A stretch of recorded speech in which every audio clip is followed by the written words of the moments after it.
하나님 말씀 잠언 24장 10절에서 16절까지 보시겠습니다. 내가 만일 환난 날에 낙담하면 내 힘의 미약함을 보임이니라. 너는 사망으로 끌려가는 자를 건져주며 살육을 당하게 된 자를 구원하지 아니치 말라. 내가 말하기를 나는 그것을 알지 못하였노라 할지라도 마음을 저울질하시는 이가 어찌 통찰하지 못하시겠으며 내 영혼을 지키시는 이가 어찌 알지 못하시겠느냐. 그가 각 사람의 행위대로 보응하시리라. 내 아들아 꿀을 먹으라. 이것이 좋으니라. 송이꿀을 먹으라. 이것이 내 입에 다니라. 지혜가 내 영혼에게 이와 같은 줄을 알라. 이것을 얻으면 정령이 내 장래가 있겠고 내 소망이 끊어지지 아니하리라. 악한 자여 의인의 집을 엿보지 말며 그 씨는 처소를 헐지 말지니라. 대저 의인은 7번 넘어질지라도 다시 일어나려니와 악인은 재앙으로 인하여 엎드려지느니라. 신앙인이 되어서 예수를 믿게 되면은 사람들이 겪게 되는 뭐라 그럴까요? 일종의 시험거리들이 이제 생기게 됩니다. 그런데 예수를 믿으면서 갖게 되는 그 시험거리들이 무언가 하면은 우리가 지난 시간에 이미 살펴본 바와 같이 악인의 형통함을 이제 보게 되고 그러한 악인의 형통함을 볼 때에 우리가 신앙인으로서 가지는 어떤 불편함 또는 시험거리가 되기도 합니다. 그리고 또 우리가 신앙인으로서 살아가는 일에 겪게 되는 시험거리가 무엇인가 하면은 그것은 환난이 우리에게 있다는 것입니다. 그러니까 예수를 믿으면 환난이 없을 줄 알았는데 그래서 교회를 다니고 또 그래서 자신이 예수를 믿겠다고 또 이렇게 결심도 하고 그런 일들이 있잖아요. 그래서 예수를 믿으면 환난이 없을 줄 알았는데 예수를 믿는 중에도 또 예수를 믿게 된 후에도 이제 환난이 있다는 사실에 대하여 우리가 적지 않게 이제 당황을 하게 됩니다. 그래서 오늘 이 말씀에 보면은 10절에 이렇게 우리에게 말씀합니다. 10절을 보면은 내가 만일 환난 날에 낙담하면 내 힘이 미약함을 보임이니라 하고 말씀합니다. 그러니까 환난이 있다는 거죠. 환난이 있다는 겁니다. 예수를 믿어도 환난이 있다는 겁니다. 믿는 자도 환난이 있고 그 환난이 있을 때에 믿는 자도 이제 낙담을 하게 된다는 거죠.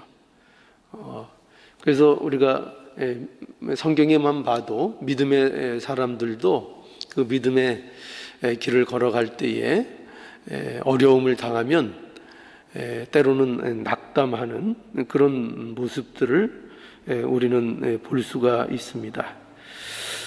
그래서 여기 보면은 내가 만일 환난 날에 낙담하면 내 힘이 미약함을 보임이니라 해서 그 낙담이 우리의 힘의 미약함을 보이는 것이다 이렇게 말씀하고 있습니다. 그래서 사실 이것은 우리가 미약하다는 것을 이제 환란이 드러내고 있는 거죠. 환란이 드러내고 있는 겁니다. 그러니까 우리는 미약한 존재다. 그래서 환란이 오면 그것을 통해서 무엇이 드러나고 알 수 있는가 하면 우리 자신들이 미약하다는 것을 이제 알게 된다. 그런 뜻이라고 볼 수가 있습니다. 그러나 또 우리에게 이 말씀을 주시는 것은, 그러니까 환란이 있으니까 낙담하는 게 마땅하다, 그런 식으로 우리에게 주시는 것이 아니고, 그러나 이렇게 환란이 있고 그 환란을 통해서 우리의 미약함이 이렇게 드러날지라도, 그러나 믿는 자들에게는 그 환란을 이길 수 있고 낙담하지 않고 담대하게 나갈 수 있는 그 힘을 하나님께서 주신다 하는 것을 우리에게 말씀하고 있는 겁니다. 그래서 시편 기자는 이런 고백을 하고 있죠. 시편 18편에 보면은 나의 힘이 되신 여호와여, 내가 주를 사랑하나이다. 여호와는 나의 반석이시요 나의 요새시요 나를 건지시는 자시요 나의 하나님이시요 나의 피할 바이시요 나의 방패시요 나의 구원의 뿌리시요 나의 산성이시로다. 하나님이 나의 힘이 되어 주시기 때문에 우리에게 환란이 있고 낙담거리가 있다 해도 우리가 그 모든 것을 믿음으로 극복할 수 있다고 이렇게 우리에게 격려해 주고 계십니다. 그러니까 누가 우리의 힘이 되어 주시는가 하면은 믿는 자들에게는 반드시 하나님께서 힘이 되어 주신다, 이렇게 말씀하고 있습니다. 우리 로마서 5장 한 3절도 한번 볼까요? 로마서 5장 3절.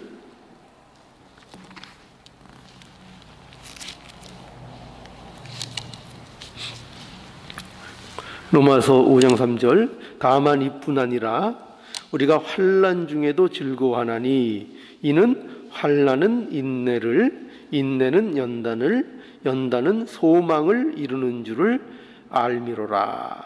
그러니까 믿는 자들에게는 환난을 이기는 힘이 있다는 거죠.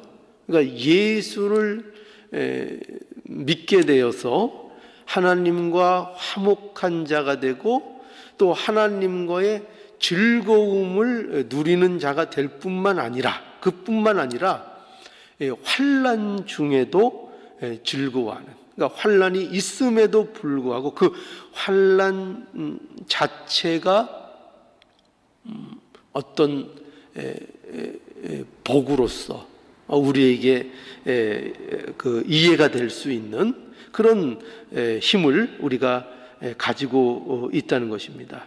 왜 그런가 하면 이 사실을 안다는 거죠. 환난은 인내를, 인내는 연단을, 연단은 소망을 이루어서 결국 그 환난이라는 것이 우리를 더 견고케 복되게 할 것을 우리가 믿음으로 알기 때문이죠.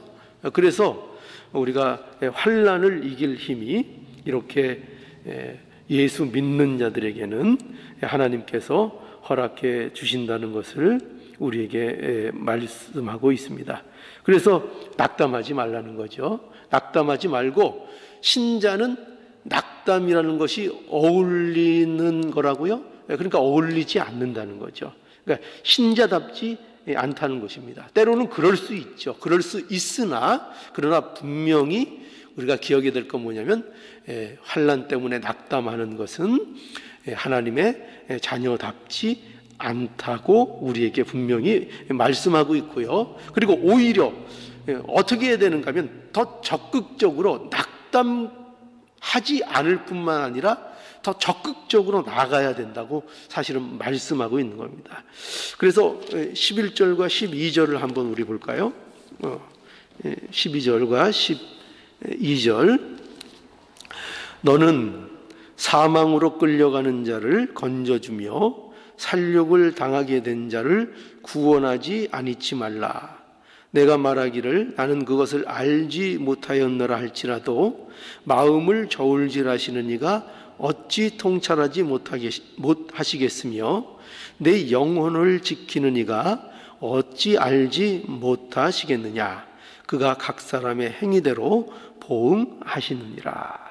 여기 보면은 너는 사망으로 끌려가는 자를 건져주며 살육을 당하게 된 자를 구원하지 아니치 말라. 그러니까 구원해 주라는 그런 말씀인 거죠.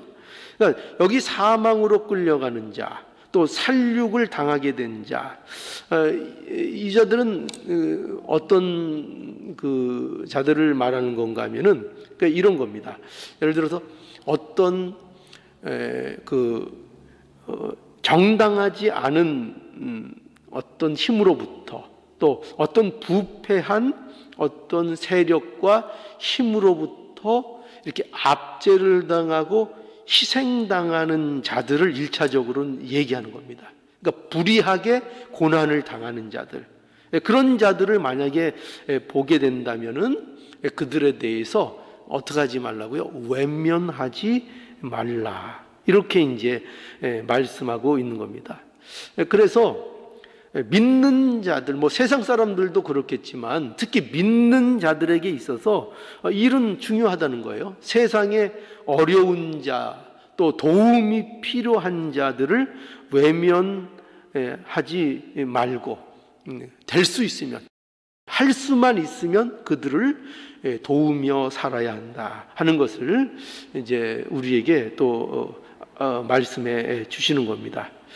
그런데 이것은 단순하게 이렇게 세상적인 어떤 선한 일을 하는 것도 중요하지만, 그러나 더 중요한 것은 이것을 통해서 우리가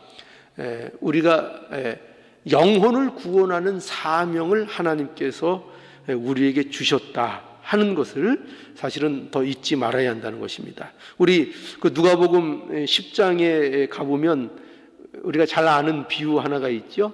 강도 만난 자와 사마리아인의 비유가 있습니다.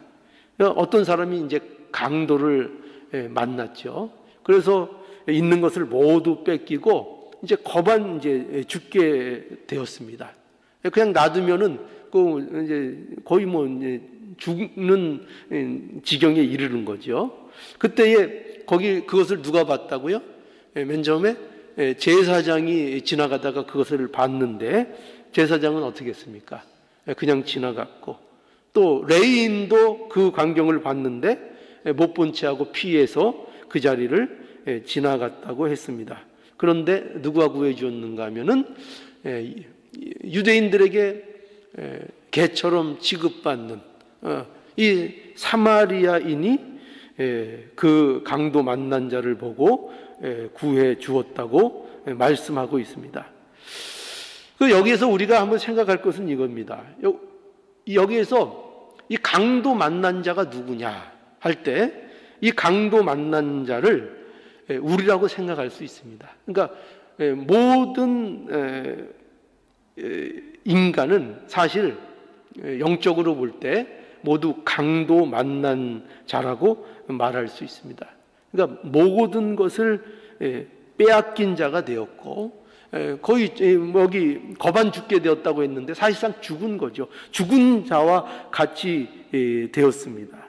그래서 희망이 없고 그냥 놔두면 죽을 수밖에 없는 그런 비참한 상황 속에 있는 겁니다.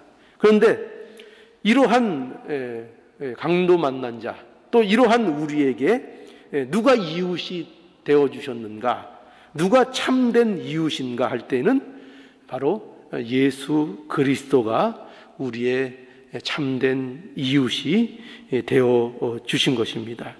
그래서 예수님께서 이 비유를 통해서 말씀하신 게 뭐냐면 너희도 이와 같이 하라는 겁니다. 너희도 이와 같이 하라. 사마리아인이 그 강도 만난 자를 외면하지 않고 자비를 베푼 것처럼 너희도 이와 같이 하라 해서 우리도 예수님이 우리를 외면하지 않으셨던 것처럼 예수님께서 우리를 이 제약된 연약한 우리를 외면하지 아니하신 것처럼 우리도 외면하지 말라는 겁니다. 누구를 외면하지 말라고요? 사망으로 끌려가는 자, 살육을 당하게 된 자, 그들을 외면하지 말고 그들을 구원하는 이 일을 우리가 감당해야 한다는 것이죠.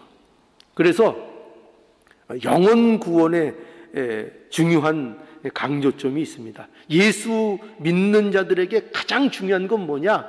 사회적인 정의를 실현하는 그것도 중요한 일이라고 볼 수 있습니다.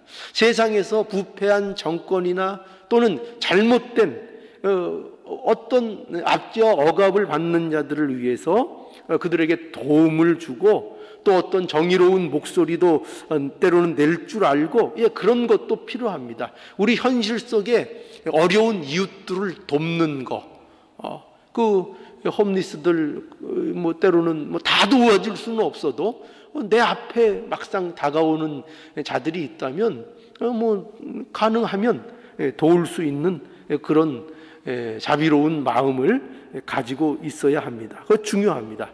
그러나 그것보다 훨씬 더 우리에게 사실 중요한 건 뭐냐? 예수 믿는 자들에게 중요한 건 뭐냐면 그들의 영혼을 구원하는 일에 우리가 애쓰고 힘을 쓰는 이 책임을 다해야 한다는 것입니다. 그래서 복음 증거를 통해서 영혼을 구원하는 일, 이 일이 우리의 사명인 줄 알아야 할 것입니다. 죄로 인해서 사망으로 끌려가는 자들, 살육당하게 된 자들, 그들을 그 비참한 죄로부터 구원받는 일에 우리가 가만히 있으면 안 되고 복음을 힘써 증거해야 한다는 것입니다. 왜 그렇죠? 왜 그렇게 해야 되죠? 예수님이 우리를 외면하지 않으셨으니까요. 그렇죠? 예수님께서 우리를 외면하시지 않았기 때문에 우리가 이 은혜를 입고 우리가 하나님의 백성이 되어서 이 멸망 가운데 구원을 받은 이 은혜를 우리가 알기에 우리는 이웃들과 어려움 가운데 있는 특히 죄의 종로로 타는 그 모습들에 대하여 우리가 애통해하고 마음 아파하고 하면서 복음을 증거하는 일에 우리가 힘을 써야 할 것입니다. 우리는 이 사랑의 빛을 진 자들이요 복음의 빛을 진 자들이죠. 그러니 이 일을 하는 것이 우리에게 마땅하다는 것입니다. 이 일을 몰랐다 하나님 앞에 발뺌할 수 없다는 것입니다. 하나님이 우리에게 은혜를 주셔서 우리를 불러주시고 하나님의 은혜를 알게 해주셔서 이미 우리는 이 사실을 안다는 겁니다. 우리는 이거 몰라서 못했다, 복음이 중요한지 몰랐다, 그들이 죄악 가운데 있는 거 몰랐다, 이렇게 우리는 핑계할 수 없다는 겁니다. 핑계할 수 없습니다. 하나님은 모든 것을 아십니다. 그러므로 우리가 이 사랑을 받은 자로서 이 사랑의 빚을 감당하고 복음을 힘써 증거하는 자들이 되어야 한다는 것을 말씀하고 있는 겁니다. 그러니까 우리는 이 일을 힘써 해야 된다는 거죠. 낙담에서 환난 가운데 낙담에 빠져 있는 그런 연약한 모습을 가지면 안 되고 오히려 어떻게 하라고요? 오히려 복음을 들고 나가서 영혼을 구원하는 일에 힘있게 나아갈 수 있는 이 모습이 돼야 될 것을 우리에게 권면해 주십니다. 또 13절과 14절도 한번 볼까요? 13절과 14절. 자, 내 아들아 꿀을 먹으라 이것이 좋으니라. 송이꿀을 먹으라 이것이 내 입에 다니라. 지혜가 내 영혼에게 이와 같은 줄을 알라.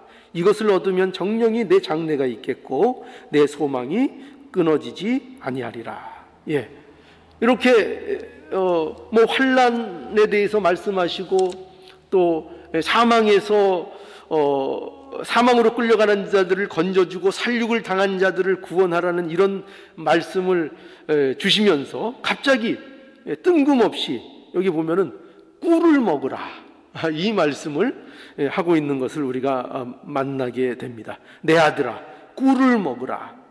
왜 꿀을 먹으라고 하죠? 아들에게 왜 꿀을 먹으라고 할까요? 꿀이 좋으니까, 그죠? 꿀이 좋으니까요.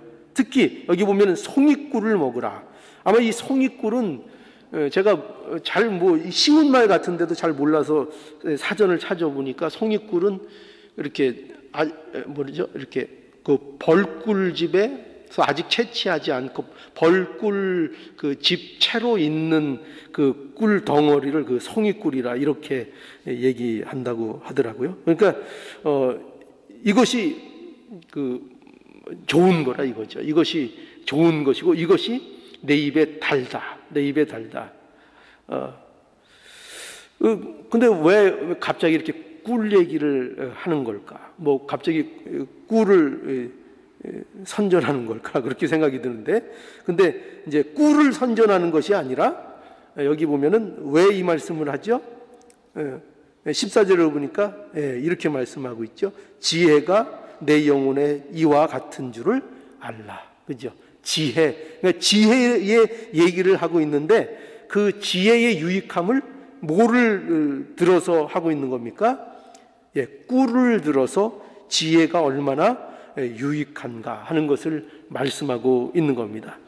꿀이 몸에 좋고 그것이 우리의 몸을 유익하게 하고 그게 입에 달고 맛있는 것처럼 지혜가 그렇다는 거죠. 지혜가 우리 영혼에게 있어서, 우리 영혼, 특히 믿는 자, 예수 그리스도 안에 있는 자들에게 있어서 이 지혜라는 것은 그야말로 그들에게 유익된 것이고 그들에게 단 것이고 그들을 더욱더 윤택하게 하는 것이라. 그래서 지혜를 얻으면 내 장래가 있겠고 이 지혜를 얻으면 내 소망이 끊어지지 아니한다.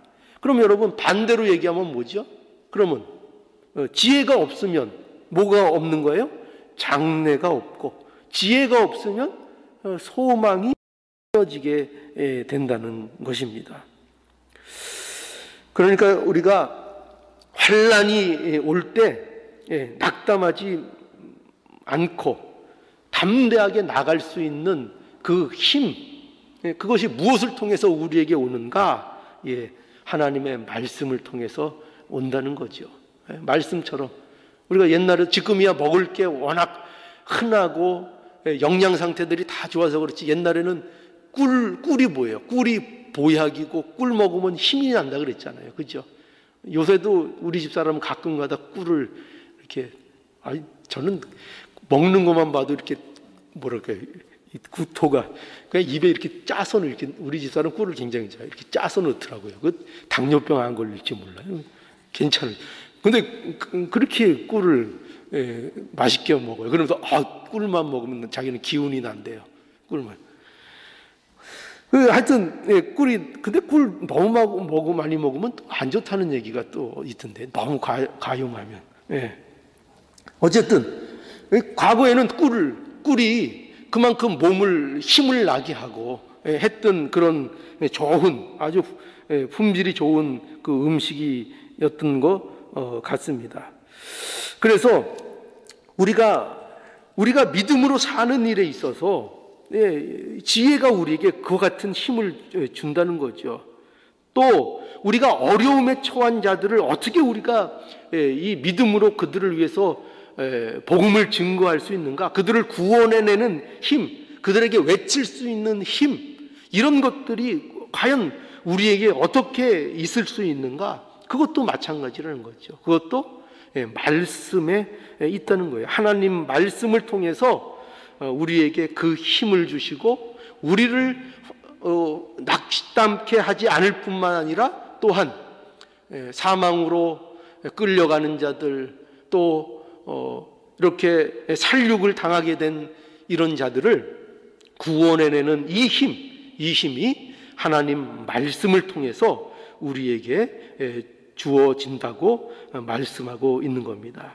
그러니 우리가 하나님 말씀 사모하는 자들이 돼야 되겠습니다. 여기 꿀이 단 것처럼 말씀이 달다, 이런 고백들을 하는데 우리에게도 과연 이 말씀이 꿀과 같이 단 것이 되고 있는지, 꿀과 같이 단 것이 되고 있는지 한번 우리 자신들을 점검하며 말씀을 사모함으로 힘을 얻는 저와 여러분들의 모습이 되어야 하겠습니다. 이제 마지막으로 15절과 16절 한번 보시죠. 15절, 16절. 악한 자여 의인의 집을 엿보지 말며 그 쉬는 처소를 헐지 말지니라.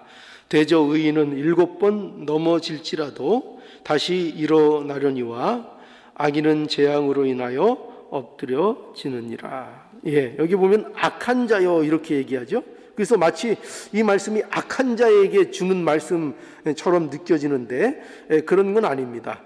악한 자에게 주는 말씀이 아니고 이것은 이제 악한 자여 의인의 집을 엿보지 말며 그 쉬는 처소를 헐지 말라, 이 말씀을 통해서 의인이 얼마나 견고한가를 이제 우리에게 가르쳐 주시는 겁니다. 의인이 얼마나 견고한 가운데 서 있는가 하는 것입니다.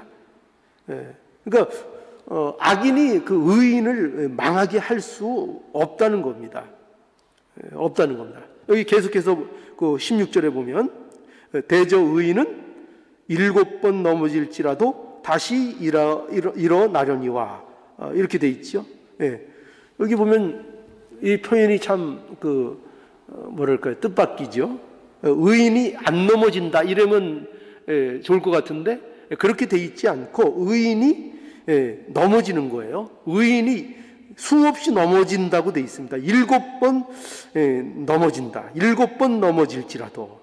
왜 특별히 7번이라고 했을까? 7번이 성경에서는 보통 이렇게 완전수를 얘기한다 그러잖아요. 그래서 아마도 이것은 세상 사람들이 보기에는 완전한 실패처럼 보이는 일들을 믿는 자들도 겪는다는 거예요. 믿는 자들이라고 해서 어려움이 없는 것이 아니고 환난이 없는 것이 아니고 세상 사람들이 보면 아유 저 사람들 완전히 실패다 그렇게 보이는 그런 실패가 믿는 사람들에게도 있을 수 있다는 것입니다. 그러나 중요한 건 뭐냐면 그러나 그것으로 믿는 자들은 끝나지를 않는다는 거예요. 그러니까 7번 넘어진다, 완전히 실패한 모습처럼 보여도 그것으로 실패되느냐? 그렇지 않다는 거예요. 그것으로 끝나지 않는다는 것입니다.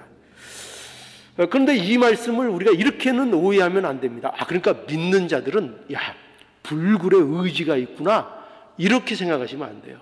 그러니까 믿는 자들은 불굴의 의지가 있어가지고 7번 넘어졌는데도 기필코 8번 일어나는 자들이구나 이렇게 이해하라는 것이 아니라, 이것이 아니라 믿는 자가 7번 넘어질지라도 그들이 실패하지 않는다. 근데 왜 그런가 하면 그들의 의지, 불굴의 의지 때문에 그런 게 아니라 그들에게 지혜가 있기 때문이다. 하나님의 지혜가 함께하기 때문이다. 이렇게 우리에게 말씀하고 있는 겁니다. 그래서 지혜가 있기 때문에 수없이 넘어져도 결코 그것이 실패로 끝나지 않는 인생이 된 것, 그것이 바로 신자들이라는 것, 그게 그리스도인 것입니다. 이 복을 우리가 받고 있는 겁니다. 그러나 악인은 반대죠. 악인은 여기 보면은 악인은 지혜가 없는 자인데 그는 여기 넘어진다는 표현이 없어요. 넘어진다는 표현이 없고 그저 악인은 재앙으로 인하여 엎드려진다. 재앙으로 인하여 엎드려진다. 그러니까 잘 되는 것 같은데, 복 받은 것 같은데, 형통한 것 같은데 그 악인의 형통 부러워하지 말라 그랬잖아요. 그 이유가 여기 있는 거예요. 형통한 것 같은데, 아무 일 없는 것 같고 모든 것이 잘 돼 나가는 것 같은데 결국은 재앙으로 인하여 엎드려진다. 엎드려져서 결코 그 자리에서 다시 일어날 수 없는 그 멸망 가운데로 나아가게 된다는 것입니다. 이것이 바로 하나님 없는 자들, 지혜 없는 자들의 그 결말이라는 것을 우리에게 말씀하고 있습니다.